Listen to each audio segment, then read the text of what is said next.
à tous, bienvenue sur le stand de Bouygues. On va parler d'un programme très particulier pour favoriser l'innovation dans son écosystème. Bouygues a ouvert un programme adressé à tous ses collaborateurs ayant envie de concevoir un projet innovant à impact positif tout en bénéficiant du soutien et des expertises métiers du groupe. Édouard Bouygues, directeur général délégué du groupe Bouygues, responsable de l'innovation et de la RSE, est venu vous parler de ce programme d'entrepreneuriat. Bonjour Édouard. Bonjour Nathalie, bonjour à tous.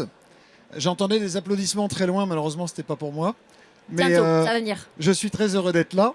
Ah, il y avait un bon début. Non, je plaisante. Voilà, la lutte contre les dérèglements climatiques, c'est l'un des grands thèmes du salon Vivatech 2022. Vous le retrouvez dans plein de représentations sur les stands. Et ce n'est pas tout à fait un hasard. Depuis la crise Covid, qui n'avait pas vraiment de lien direct, on n'a jamais été aussi préoccupé par le sujet du réchauffement de la planète.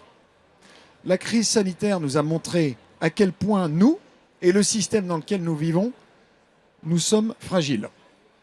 Les entreprises comprennent qu'il est urgent de réduire les émissions de gaz à effet de serre, d'innover, de changer leurs offres, leurs produits, leurs services, leur manière de travailler et même leur modèle économique pour participer à ce mouvement.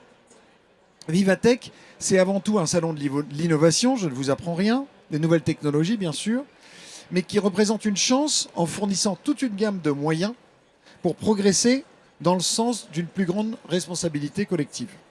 En tant que responsable de l'innovation et de la RSE pour le groupe, je vois apparaître de plus en plus d'innovations communes aux deux sujets. Et dans un grand groupe qui plus est historique, ça doit pourtant pas être simple de bouger les lignes, d'avoir l'agilité nécessaire pour innover.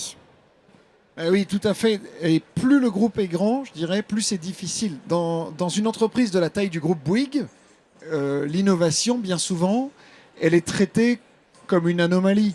Au mieux, elle est un peu balayée, elle est ignorée. Et au pire, elle est carrément supprimée parce que c'est du risque. Alors, elle repose le plus souvent sur une minorité de personnes qui présentent des traits de caractère bien particuliers, qui sont souvent des personnes un peu différentes de tous nos collaborateurs. C'est-à-dire, l'innovateur, c'est quelqu'un qui aime essayer des choses nouvelles, qui n'hésite pas à sortir du cadre et des normes et des habitudes. Et on sait, une grande organisation n'aime pas trop ça. Pour lever ses freins et encourager ses collaborateurs, qui vont devenir ce qu'on appelle des intrapreneurs, on a pris au sein du groupe Bouygues un certain nombre d'initiatives. On a favorisé la création de groupes projets permettant à nos innovateurs de rencontrer d'autres collaborateurs comme eux. Comme eux, mais travaillant dans d'autres métiers ou d'autres spécialités. Un innovateur, ça peut être un ingénieur, mais ça peut aussi être un comptable. Ça peut aussi être un commercial, par exemple.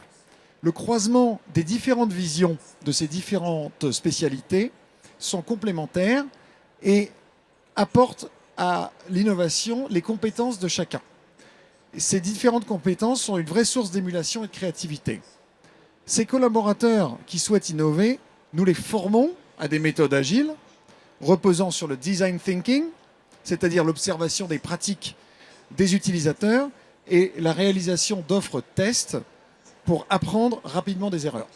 Il faut se tromper, mais il faut vite corriger. On leur accorde le temps nécessaire à la conception de leur projet, ce temps pouvant aller jusqu'à 20% de leur temps de travail.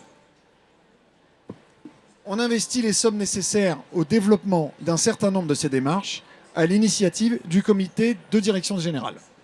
Et alors, je voulais dire que lors de mon premier Vivatech, c'était en 2018, Bouygues parlait déjà de ce programme d'intrapreneuriat qu'il venait tout juste de lancer pour accompagner ses collaborateurs souhaitant développer un projet innovant. Le programme d'intrapreneuriat en est à sa 5e saison. C'est le moment de faire le bilan, Édouard ? Eh bien, c'est le moment de faire le bilan et il est très positif. On a 300 collaborateurs venant de tous les métiers qui ont participé.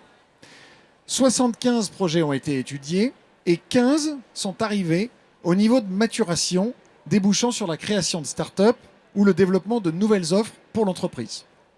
Mais au-delà de ces chiffres, ce qui fait également la valeur de la démarche, c'est la qualité de l'expérience humaine vécue par les participants. Et je pense qu'il y en a certains qui sont ici aujourd'hui. Même les collaborateurs dont les projets n'ont pas forcément été retenus dans le programme d'entrepreneuriat en sont ressortis renforcés, équipés de nouvelles méthodes et d'un nouvel état d'esprit. L'innovation, la passion pour un projet et ses équipes, ça vous change. Il me reste un dernier petit mot. Avec plaisir. Vous allez entendre tout de suite plusieurs témoignages liés à ces expériences réussies. Et comme ce n'est pas moi qui en parlerai le mieux, je vous propose qu'on laisse la parole à nos innovateurs. Merci en tout cas énormément, Edouard Bouygues, pour ces propos introductifs au programme d'intrapreneuriat Bouygues.